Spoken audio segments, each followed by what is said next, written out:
Baiklah, saya sebagai Ketua Kelompok 2 mewakili para anggota mengucapkan terima kasih atas kesempatan yang diberikan.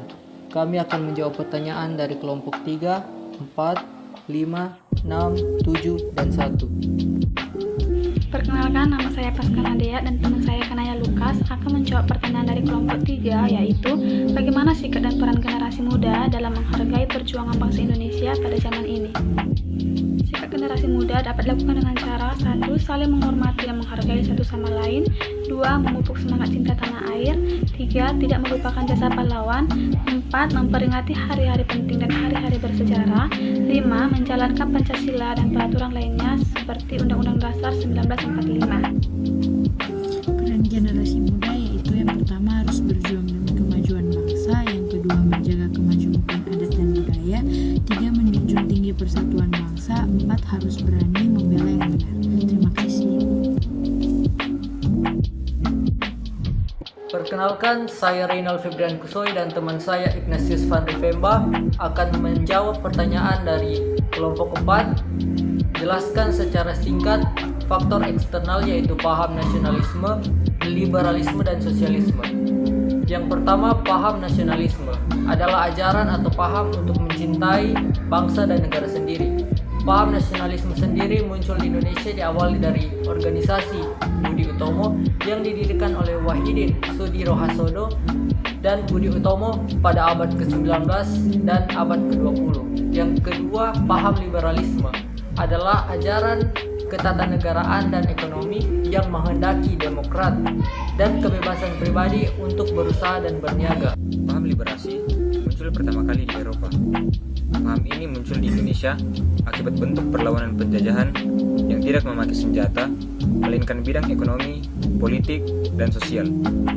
Yang berikut paham sosialisme adalah paham kenegaraan yang berusaha agar harta benda, industri, dan perusahaan menjadi milik negara.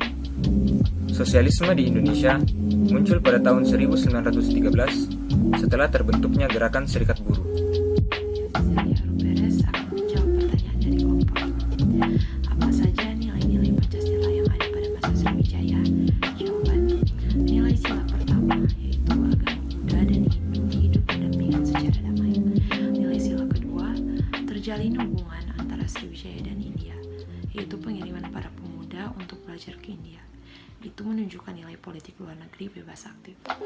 Nilai sila ketiga, sebagai negara maritim, Kerajaan Sriwijaya telah menerapkan konsep negara kepulauan sesuai dengan konsep wawasan Nusantara.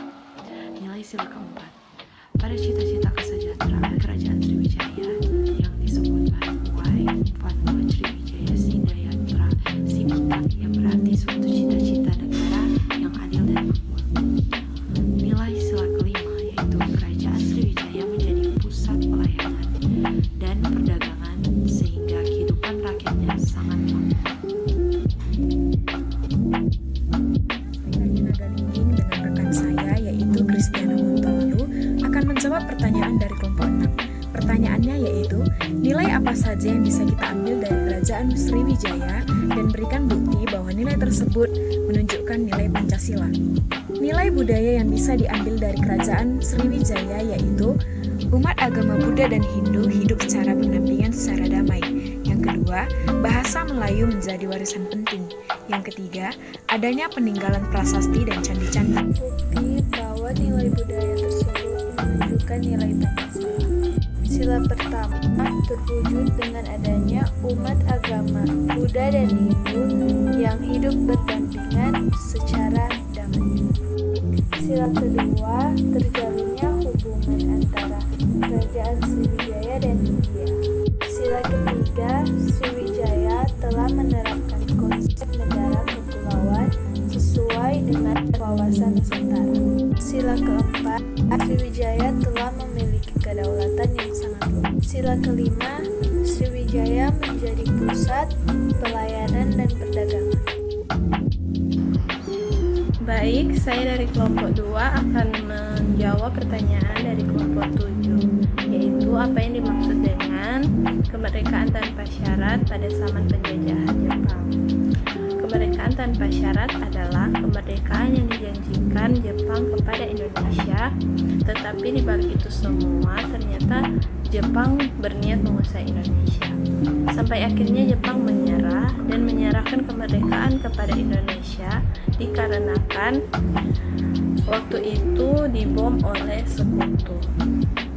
Bangsa Indonesia diperbolehkan memperjuangkan kemerdekaannya, dan untuk mendapatkan simpati dan dukungan bangsa Indonesia, maka Jepang mengajukan untuk membentuk suatu badan yang bertugas menyelidiki usaha-usaha persiapan kemerdekaan, yaitu yang sering disebut BPUPKI.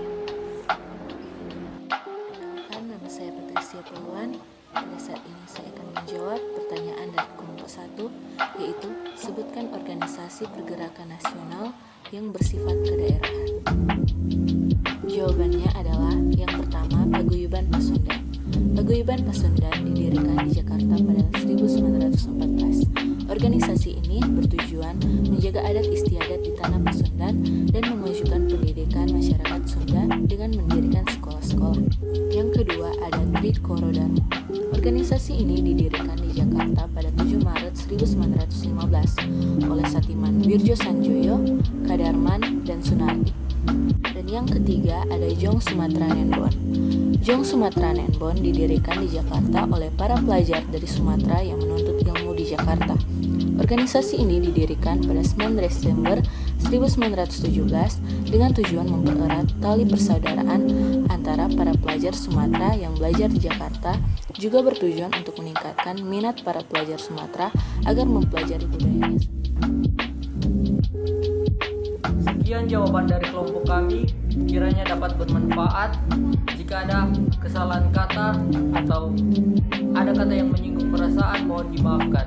Terima kasih.